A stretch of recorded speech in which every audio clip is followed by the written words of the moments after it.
ആകാശവാണി.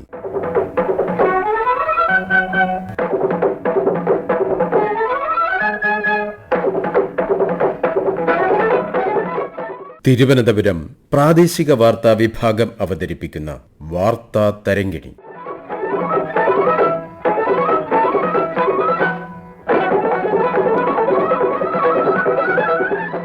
പകർച്ചവ്യാധികൾ പടരുമ്പോൾ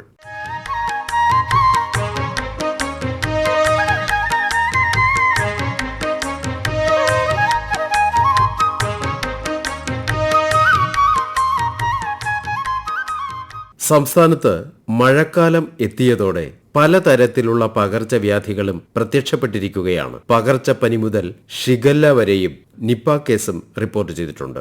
ഓരോ ദിവസവും ധാരാളം പേരാണ് പകർച്ചവ്യാധികൾ മൂലം ആശുപത്രികളിൽ ചികിത്സ തേടുന്നത്. നിലവിലെ സാഹചര്യം നേരിടാൻ സർക്കാർ ശക്തമായ നടപടികളും ജാഗ്രതാ നിർദ്ദേശങ്ങളും പുറപ്പെടുവിച്ചിട്ടുണ്ട്. സംസ്ഥാനത്ത് 3 ദിവസത്തെ ഡ്രൈ ഡേ ആചരണം പ്രഖ്യാപിച്ചിട്ടുണ്ട്.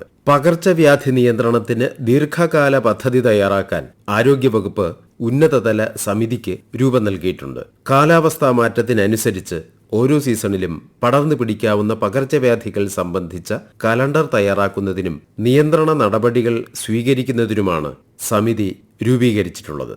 ആരോഗ്യവകുപ്പ് മന്ത്രി ശ്രീ കെ മുരളീധരൻ കേരളത്തിലെ പകർച്ചവ്യാധികളെ തടയാൻ സമഗ്രമായൊരു പദ്ധതിയുമായി ആരോഗ്യവകുപ്പ് മുന്നോട്ട് വന്നിരിക്കുക. തദ്ദേശ സ്വയംഭരണ സ്ഥാപനങ്ങൾ, അതുപോലെ തന്നെ മൃഗസംരക്ഷണ വകുപ്പ്, ഫുഡ് ആൻഡ് സേഫ്റ്റി, ഇങ്ങനെയുള്ള വിവിധ വകുപ്പുകളെ ഏകോപിപ്പിച്ചുകൊണ്ട് ഉള്ള പ്രവർത്തനമാണ് ആരോഗ്യവകുപ്പ് ഇപ്പോൾ നടപ്പാക്കുന്നത്. അതിൻ്റെ ഭാഗമായിട്ടാണ് ഡ്രൈ ഡേ ആചരിക്കാൻ തീരുമാനിച്ചത്. ഡ്രൈ ഡേ എന്ന് പറയുമ്പോൾ വെള്ളിയാഴ്ച വിദ്യാലയങ്ങളിലും ശനിയാഴ്ച ഓഫീസുകളിലും ഞായറാഴ്ച വീടുകളിലും ഈ പദ്ധതി നടപ്പാക്കാനാണ് ഇപ്പോൾ തീരുമാനമെടുത്തിട്ടുള്ളത്.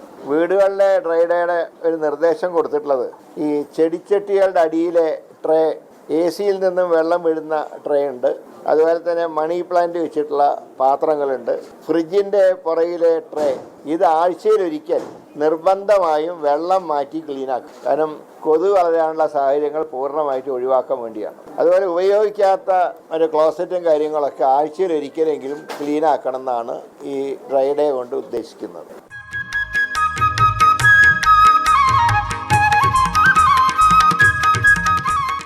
സംസ്ഥാനത്ത് ജൂൺ മാസത്തിൽ മാത്രം 140ഓളം പേർക്ക് ഷിഗല്ല സ്ഥിരീകരിച്ചതായി റിപ്പോർട്ടുകളുണ്ട്. ഈ വർഷം 200-ലധികം പേർക്കാണ് രോഗം സ്ഥിരീകരിച്ചതായി പറയപ്പെടുന്നത്. മിക്കവാറും ജില്ലകളിൽ ഷിഗല്ല രോഗം റിപ്പോർട്ട് ചെയ്യപ്പെടുന്നുണ്ട്. വൃത്തിഹീനമായ ഭക്ഷണത്തിലൂടെയും മലിനജലത്തിലൂടെയും പകരുന്ന ഷിഗല്ല വൈറസ് ശരിയായ സമയത്ത് വൈദ്യസഹായം ലഭിച്ചില്ലെങ്കിൽ ഗുരുതരമാകാവുന്നതാണ്. ഏതു പ്രായത്തിലുള്ളവരെയും രോഗം ബാധിക്കാവുന്നതിനാൽ കുട്ടികളെ പ്രത്യേകം ശ്രദ്ധിക്കേണ്ടതുണ്ട്. ലക്ഷണങ്ങൾ കണ്ടാൽ ഉടൻ തന്നെ വൈദ്യസഹായം തേടുക.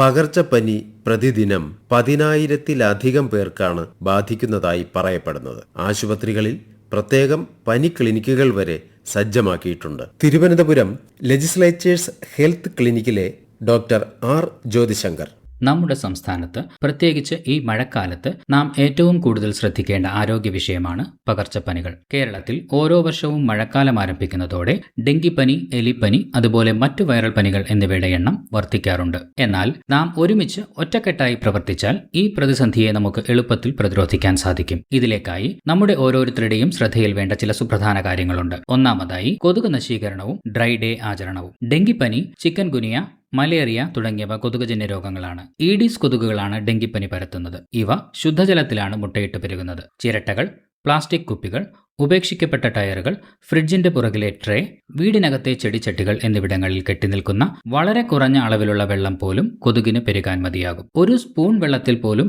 ഈഡിസ് കൊതുകിന് മുട്ടയിട്ട് വളരാനാകുമെന്ന് പഠനങ്ങൾ തെളിയിച്ചിട്ടുണ്ട്.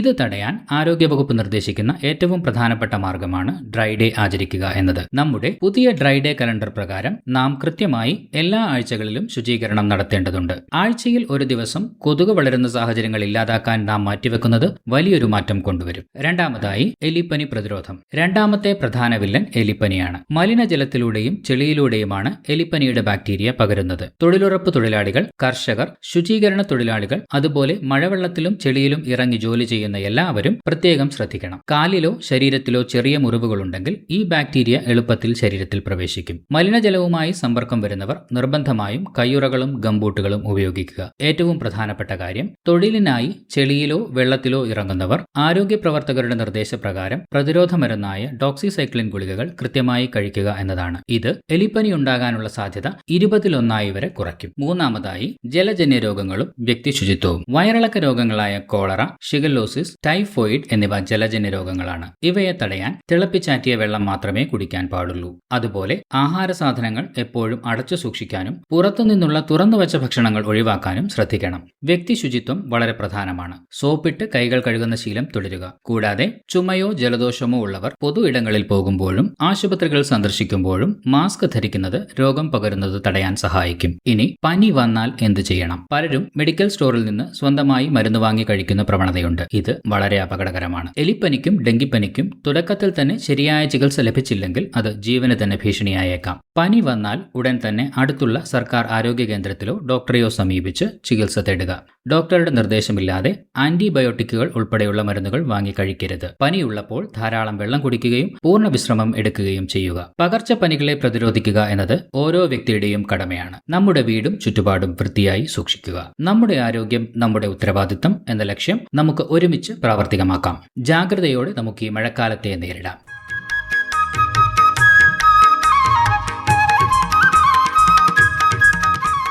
മഴക്കാലം എത്തിയതോടെ ജലസ്രോതസ്സുകളെല്ലാം മലിനമാകാനുള്ള സാധ്യത ഏറെയാണ്. ജലജന്യ രോഗങ്ങൾ പെരുകുന്നതിനുള്ള കാരണവും ഇതെല്ലാം ആശ്രയിച്ചിരിക്കുന്നു. വയറിളക്കം, കോളറ, മഞ്ഞപ്പിത്തം, വയറുകടി, ടൈഫോയിഡ് തുടങ്ങിയവയെല്ലാം തന്നെ ജലവുമായി ബന്ധപ്പെട്ട് പകരുന്നവയാണ്. കുടിക്കുന്നതിന് തിളപ്പിച്ചാറിയ വെള്ളം മാത്രം ഉപയോഗിക്കുക എന്നത് വളരെ പ്രധാനമാണ്. ആഹാരം കഴിക്കുന്നതിനു മുമ്പും ശൗചാലയങ്ങൾ ഉപയോഗിച്ച ശേഷവും കൈകൾ ശുദ്ധമാക്കേണ്ടതിന്റെ ആവശ്യകതയെക്കുറിച്ച് പ്രത്യേകിച്ച് കുട്ടികളെ ബോധ്യപ്പെടുത്തുക. ഇത്തരം കാര്യങ്ങളെക്കുറിച്ച് സ്കൂളുകളിൽ പ്രത്യേകം ബോധവൽക്കരണം നടത്തേണ്ടതുണ്ട്. തിരുവനന്തപുരം കരകുളം ഗവൺമെന്റ് LPBSലെ പ്രധാന അധ്യാപിക ശ്രീമതി മായ NS. വയറിളക്കജന്യ രോഗങ്ങളും പനിയുമൊക്കെ പടർന്നു പിടിക്കുന്ന ഈ സാഹചര്യത്തിൽ കുട്ടികൾക്ക് ഇവയൊന്നും വരാതിരിക്കുന്നതിന് വേണ്ടി വളരെയേറെ മുൻകരുതലുകൾ സ്കൂളിൽ എടുക്കുന്നുണ്ട്. തിളപ്പിച്ചാറിയ വെള്ളം മാത്രമാണ് കുട്ടികൾക്ക് കൊടുക്കുന്നത്. യഥേഷ്ടം വെള്ളം സ്കൂളിൽ തിളപ്പിച്ച് വയ്ക്കുന്നുണ്ട് എല്ലാ ദിവസവും. പിന്നെ സ്കൂളും പരിസരവും ഒക്കെ വളരെ ശുചിത്വത്തോടു കൂടി സൂക്ഷിക്കാൻ പ്രത്യേകം ശ്രദ്ധിക്കുന്നുണ്ട്. ഭക്ഷണത്തിന് മുൻപും പിൻപും കൈ കഴുകാൻ കുട്ടികളെ നിർബന്ധിക്കുന്നുണ്ട്. ടോയ്ലറ്റിൽ പോയതിന് ശേഷവും കൈകൾ സോപ്പ് ഉപയോഗിച്ച് കഴുകാൻ നിർദ്ദേശം നൽകിയിരിക്കുന്നുണ്ട്. പിന്നെ എല്ലാ ടോയ്ലറ്റിലും സോപ്പുകൾ വച്ചിട്ടുണ്ട്. അതുപോലെ തന്നെ കൈ കഴുകുന്ന ഇടങ്ങളിലെല്ലാം ഹാൻഡ് വാഷും കരുതിയിട്ടുണ്ട്. ധാരാളം വെള്ളം കുടിക്കാൻ നിർബന്ധിക്കുന്നുണ്ട്. പിന്നെ പഴങ്ങളും പച്ചക്കറികളും ഒക്കെ വളരെ നന്നായി കഴുകി ഉപയോഗിക്കാൻ അവരെ നിർദ്ദേശിക്കുകയും സ്കൂളിൽ വളരെ ശുചിത്വത്തോടു കൂടി നന്നായി കഴുകി തന്നെയാണ് പാചകത്തിനും ഉപയോഗിക്കുന്നത്. പിന്നെ ഹെൽത്തിന്റെ പോസ്റ്ററുകളൊക്കെ ക്ലാസ് ഗ്രൂപ്പിൽ, ഹെൽത്ത് ഡിപ്പാർട്ട്മെന്റിൽ നിന്ന് കിട്ടുന്ന പോസ്റ്ററുകളെല്ലാം ക്ലാസ് ഗ്രൂപ്പിൽ കൊടുക്കുകയും PTA മീറ്റിംഗിൽ ഇതിനെക്കുറിച്ചുള്ള ഒരു അവബോധം രക്ഷിതാക്കൾക്ക് നൽകുകയും ചെയ്യുന്നുണ്ട്. പനി, വയറിളക്കം, രക്തം കലർന്ന മലം തുടങ്ങിയ ലക്ഷണങ്ങൾ കണ്ടാൽ ഉടനെ ചികിത്സ നേടാനും രോഗലക്ഷണങ്ങൾ ഉള്ളവർ ഭക്ഷണം പാകം ചെയ്യാതിരിക്കാൻ ശ്രദ്ധിക്കാനും നിർദ്ദേശിച്ചിട്ടുണ്ട്. പിന്നെ കുട്ടികൾക്ക് വേണ്ടി ഇതിനൊക്കെതിരെ പ്രതിരോധത്തിനുള്ള ഒരു പോസ്റ്റർ കുട്ടികളെ കൊണ്ട് ചെയ്യിപ്പിക്കുകയും അവ സ്കൂളിന്റെ പല ഭാഗങ്ങളിലും പതിക്കുകയും ചെയ്തിട്ടുണ്ട്.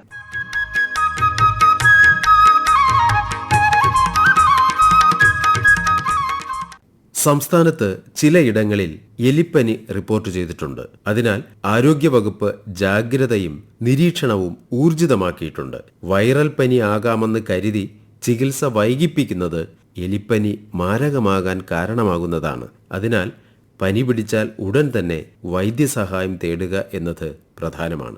രോഗാണുക്കൾ കലർന്ന മലിനജലത്തിൽ ചവിട്ടുകയോ കളിക്കുകയോ ഒക്കെ ചെയ്യുമ്പോൾ കാലിൽ മുറിവുണ്ടെങ്കിൽ അതിലൂടെ ബാക്ടീരിയ ശരീരത്തിനകത്ത് പ്രവേശിക്കാവുന്നതാണ്. ശരീരത്തിൽ മുറിവുകളില്ലെങ്കിലും ദീർഘനേരം മലിനജലത്തിൽ നിൽക്കുന്നതും അതുപോലെ ഈ സാഹചര്യത്തിൽ പണിയെടുക്കുന്നവരും ഏറെ ശ്രദ്ധിക്കേണ്ടതാണ്.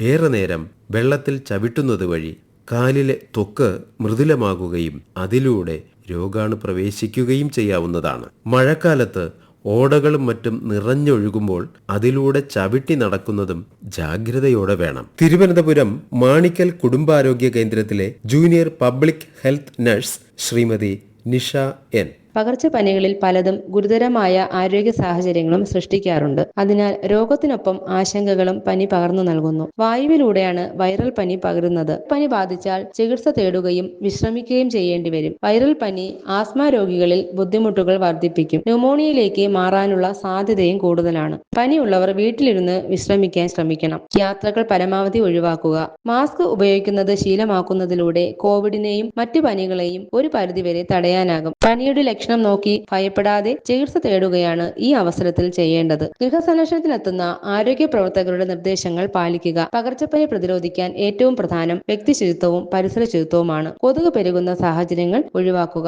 തിളപ്പിച്ചാറിയ വെള്ളം ധാരാളം കുടിക്കുക. ആഴ്ചയിൽ ഒരിക്കൽ ഡ്രൈ ഡേ ആചരിക്കുക. ടോയ്ലറ്റ് ഉപയോഗത്തിന് ശേഷം കൈകൾ സോപ്പും വെള്ളവും ഉപയോഗിച്ച് കഴുകുക. ആഹാര സാധനങ്ങൾ മൂടി വെക്കുക. വാട്ടർ ടാങ്കുകൾ കൃത്യമായി വൃത്തിയാക്കുക. കിണർ വെള്ളം നിശ്ചിത ഇടവേളകളിൽ ക്ലോറിനേറ്റ് ചെയ്യുക. സെപ്റ്റിക് ടാങ്കും കിണറും തമ്മിൽ ശുപാർശ ചെയ്യപ്പെട്ടിരിക്കുന്ന അകലമുണ്ടെന്ന് ഉറപ്പുവരുത്തുക. ഭക്ഷണം കഴിക്കുന്ന പാത്രങ്ങൾ തിളപ്പിച്ച വെള്ളത്തിൽ കഴുകിയെടുത്ത് ഉപയോഗിക്കുക. രോഗിയെ സ്പർശിക്കുകയാണെങ്കിൽ കൈകൾ നല്ലതുപോലെ കഴുകി വൃത്തിയാക്കുക. വൈറൽ പനിയുടെ ലക്ഷണവുമായിട്ടാണ് ഇപ്പോൾ കൂടുതൽ രോഗികൾ ആശുപത്രിയിൽ എത്തുന്നത്. ആശുപത്രിയിൽ എത്തുന്ന രോഗികൾ സാമൂഹിക അകലം പാലിക്കുക, മാസ്ക് ധരിക്കുക. ഏതുതരം പനിയായാലും എത്രയും പെട്ടെന്ന് ഡോക്ടറെ കാണുക, ചികിത്സ എടുക്കുക. സ്വയം ചികിത്സ എടുക്കരുത്. പനി തുടങ്ങിയ സമയക്രമം കൃത്യമായി ഡോക്ടറോട് പറയുക. ആന്റിബയോട്ടിക്സ് ഡോക്ടറുടെ നിർദ്ദേശപ്രകാരം മാത്രം കഴിക്കുക. നല്ലതുപോലെ വിശ്രമിക്കുക. രോഗപ്രതിരോധമാണ് രോഗചികിത്സയേക്കാൾ പ്രധാനം.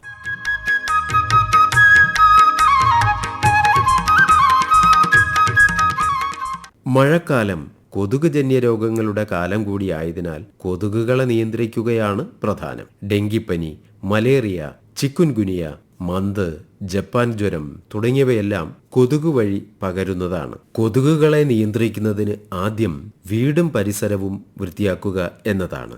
മഴക്കാലമായതിനാൽ മുറ്റത്ത് വെള്ളം കെട്ടി നിൽക്കുന്ന അവസ്ഥ ഇല്ലാതാക്കുക. കുപ്പികൾ, അവയുടെ അടപ്പുകൾ, മുട്ടത്തോട്, 1 സ്പൂൺ വെള്ളം പോലും കെട്ടി നിൽക്കുന്ന ഏതു വസ്തുവും നിർമാർജനം ചെയ്യേണ്ടതാണ്. ഇതിലെല്ലാം കൊതുക് മുട്ടയിട്ട് പെരുകാനും സാധ്യതയുണ്ട്. വാതിലുകളും ജനലുകളും കൊതുക് കടക്കാത്ത തരത്തിലുള്ള സ്ക്രീൻ ഉപയോഗിക്കാവുന്നതാണ്.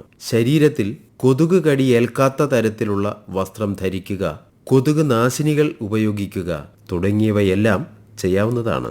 വീടുകളിലെ പ്ലാസ്റ്റിക്കും മറ്റ് പാഴ്വസ്തുക്കളുമെല്ലാം തന്നെ ഹരിതകർമ്മ സേന അംഗങ്ങൾക്ക് നൽകാവുന്നതാണ്. സേനയിലെ അംഗങ്ങൾ എല്ലാ വീടുകളിൽ നിന്ന് ശേഖരിച്ച് തരംതിരിച്ച് മാറ്റുന്നത് വഴി വീടും പരിസരവും ശുചിയാക്കാവുന്നതാണ്. തിരുവനന്തപുരം കോർപ്പറേഷൻ പൂജപ്പുര വാർഡിലെ ഹരിതകർമ്മ സേന അംഗമായ ശ്രീമതി മോളി സുരേഷ്. ഞങ്ങൾ 13 അംഗങ്ങളുണ്ട് ഇപ്പോൾ ഹരിതകർമ്മസേനയിൽ പ്രവർത്തിക്കാൻ. ഞങ്ങൾ എല്ലാ വീടുകളിൽ നിന്നും പ്ലാസ്റ്റിക് ശേഖരിക്കുന്നുണ്ട്. പണ്ട് കാലങ്ങളിൽ പലരും നമുക്ക് പ്ലാസ്റ്റിക് തരാറില്ലായിരുന്നു. പക്ഷെ ഇപ്പൊ മിക്ക വീടുകളിൽ നിന്നും പ്ലാസ്റ്റിക് തരുന്നുണ്ട്. അതുകൊണ്ട് ആരും തന്നെ ഇപ്പോൾ റോഡിലോ പൊതുസ്ഥലങ്ങളിലോ ആരും വലിച്ചെറിയുന്നുമില്ല, കത്തിക്കുന്നുമില്ല. ഞങ്ങൾ ഈ കത്തിക്കുമ്പോഴുണ്ടാകുന്ന ദൂഷ്യവശങ്ങളെ കുറിച്ച് ഞങ്ങൾ അവർക്ക് ബോധവൽക്കരണം കൊടുക്കാറുണ്ട്. പിന്നെ നമുക്ക് ഉണ്ടാകുന്ന രോഗങ്ങളെ കുറിച്ചും അതൊക്കെ പറയാറുണ്ട്. എല്ലാവരും കഴുകി വൃത്തിയാക്കി പ്ലാസ്റ്റിക്കാണ് ഞങ്ങൾ ശേഖരിക്കുന്നത്. അത് ശേഖരിച്ച് പ്ലാസ്റ്റിക് തരംതിരിച്ച് കോർപ്പറേഷന്റെ വണ്ടി തന്നെയാണ് വന്ന് നമുക്കിത് കൊണ്ടുപോകുന്നത്. ഞങ്ങൾക്കൊരു ഗോഡൌൺ ഉണ്ട്, അവിടെ ഞങ്ങളിത് വയ്ക്കും. ഇതിന് മുന്നേ കാലങ്ങളിൽ പലരും ഈ പദ്ധതിയായിട്ട് സഹകരിക്കാറില്ലായിരുന്നു. പക്ഷെ ഇപ്പോൾ എല്ലാ വീട്ടുകാരും സഹകരിക്കുന്നുണ്ട്. എല്ലാ റെസിഡൻസിലെ പ്രസിഡന്റ്, സെക്രട്ടറിമാരൊക്കെ ഞങ്ങളോട് നല്ല സഹകരണമാണ്. നന്നായിട്ട് എല്ലാ വീട്ടുകാരും പ്ലാസ്റ്റിക് നിർമ്മാർജ്ജനം ചെയ്യുന്നതിനോട് സഹകരിക്കുന്നു.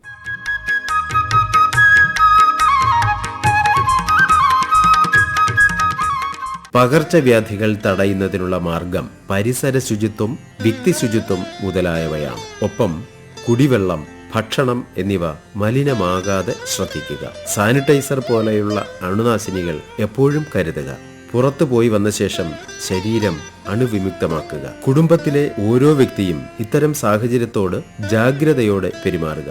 വീടുകളിൽ ഡ്രൈ ഡേ ആചരിച്ച് ശുചീകരണം എല്ലാ തലങ്ങളിലും ഉറപ്പാക്കുന്നത് പകർച്ചവ്യാധികൾ പടരാതിരിക്കാൻ സഹായകമാണ്.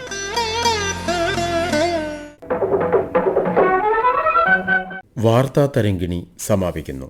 ഏകോപനം ലെമി ജി നായർ. തയ്യാറാക്കി അവതരിപ്പിച്ചത് സുനീഷ് വിതുര. വാർത്താ തരംഗിണി ഇനി തിങ്കളാഴ്ച രാവിലെ 9 മണിക്ക്.